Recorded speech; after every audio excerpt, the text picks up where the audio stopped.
How I created the best floor plans in under 7 minutes. When you're running short on time and you need really nice floor plans for your final project or for a client, this is a quick way you can spice up your drawings. First, you got to open up Revit and open your floor plan. This can also be applied to other drawings like sections, elevations, etc. We're going to start off on this floor plan on one of the buildings I've been working on for class. And we're going to start off by adding some shadows to the floor plan. This is just a simple tip that can give you very good results and give some good detail and really emphasize the walls. So we go into graphic display options and turn down the opacity of the shadows. So they're a little bit lighter and they're not too strong, but I think they're a little too thick and too long. So we're going to change the angle settings of the sun so that the shadows are more subtle and give a good perception of depth. You can also go and change other graphic standards within this setting, like sketchy lines.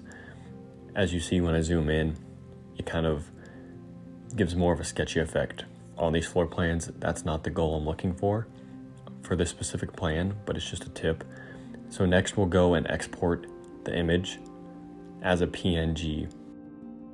You want to make sure that you zoom to 100% so the scale and the pixels are properly developed. And usually I do 300 to 600. It's the highest quality. And it doesn't take very long to export, so that's why I prefer doing those higher settings. Next, we're going to click on Visibility Graphics and change the poche pattern. So you'll select all, and that way each category can be changed all at once. I'll do solid fill and black. Instead of doing them individually, you can select them all at once and apply it. Now you can see with the poche, it gives a really good distinguished floor plan. So when you export this file, this will be a good starter. But the next thing that I want to do is actually change the user interface to an inverted style. So you'll go and make it dark and then go back to options and graphics and change the background to black. Now Revit is very intuitive, and so it already inverts all the line weights and line colors, so you don't have to go and individually change it, but you will have to go back and change the solid fill to white. And then that just makes it so much better having that poche, and then you'll export that image. The goal for this is to combine the two images together in Photoshop. Now the reason we did one inverted and one with shadows is because you can't show shadows in the inverted mode. So when you do it, you will put the shadows in and you will change the layer setting to multiply, and this way the shadows will show up on the inverted plans. Right now I'm just working through some of the details of the main plan with the shadows and just how everything's going to be laid out. When you put in the inverted plan, it starts at normal, but you want to change it to linear dodge, because when it's in normal, you can't see any of the shadows. And that's not what we're trying to go here. And as you can see, there's no background right now. So it all looks white and all you can see is shadow and poche. So what I did was add a background color.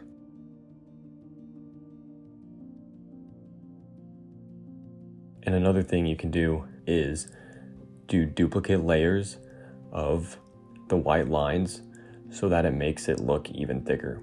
So that's what it looks like without any background. And then you add the background and it all comes together, looks a lot more visible.